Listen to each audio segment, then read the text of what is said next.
Introduction. You are visiting your grandparents in your native village.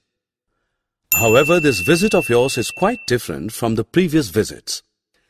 This time you see that the lake, pond, and wells have all dried up. The land is parched. Villagers have to walk more than 10 kilometers to get potable water. There is unhappiness everywhere. You wonder if water availability on earth can be increased. In this lesson, we will discuss the precious resource, water, in detail.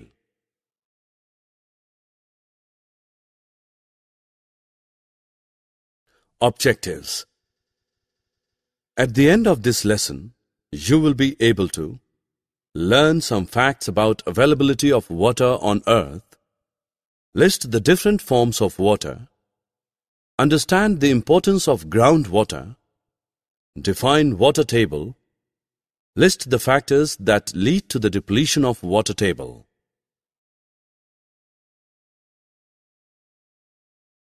Earth is called the blue planet. Can you guess the reason? Yes.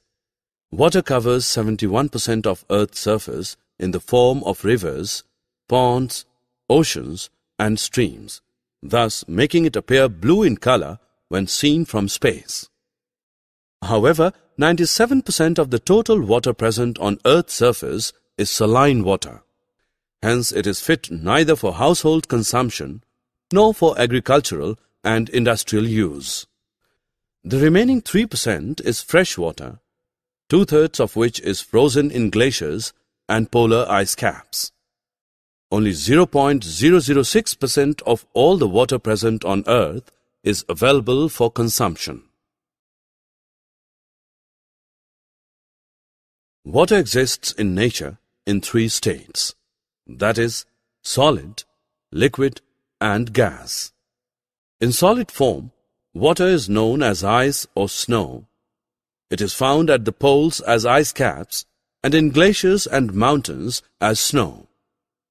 In gaseous form, water is known as water vapor or steam. But the most common form that water takes is the liquid form. It is in this form that it is known as water.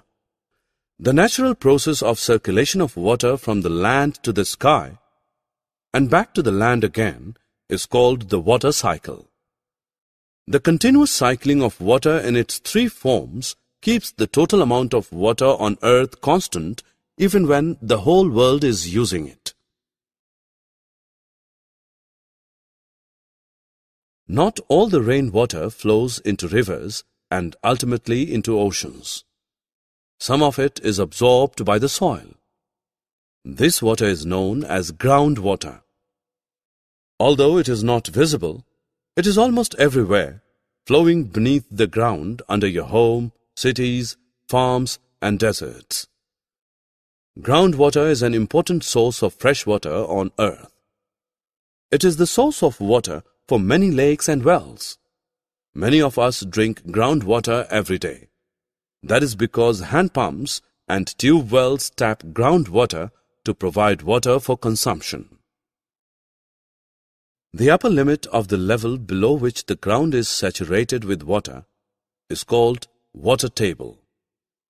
Groundwater is the water found below the water table. Runoffs from lakes and rivers, melting snow and rain lead to the formation of water table. Seasonal fluctuations in water table are common.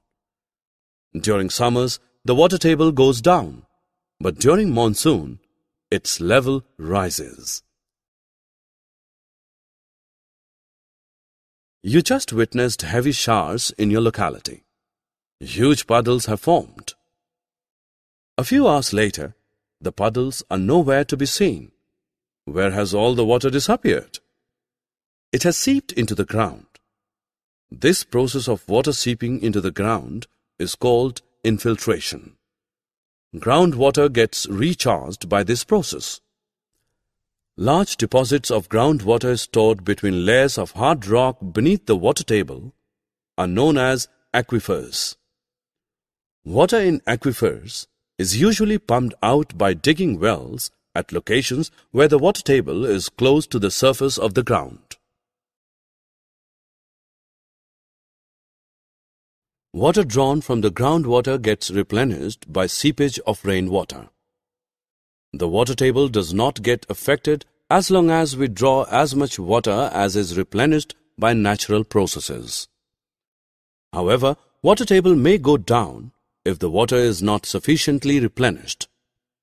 This may happen due to many factors such as increasing population, rapid growth of industries, agricultural activities, scanty rainfall, and deforestation. Summary. Let us summarize what we have learned. Water covers 71% of Earth's surface. Only 0.006% of all the water available on Earth is fit for consumption. Water exists on Earth in three forms: solid, liquid, and gas. The rainwater absorbed by soil is known as groundwater. Groundwater is an important source of fresh water on Earth. The upper limit of the level below which the ground is saturated with water is called water table. The process of water seeping into the ground is called infiltration. Large deposits of groundwater stored between layers of hard rock below the water table are known as aquifers. Indiscriminate use of water leads to depletion of the water table.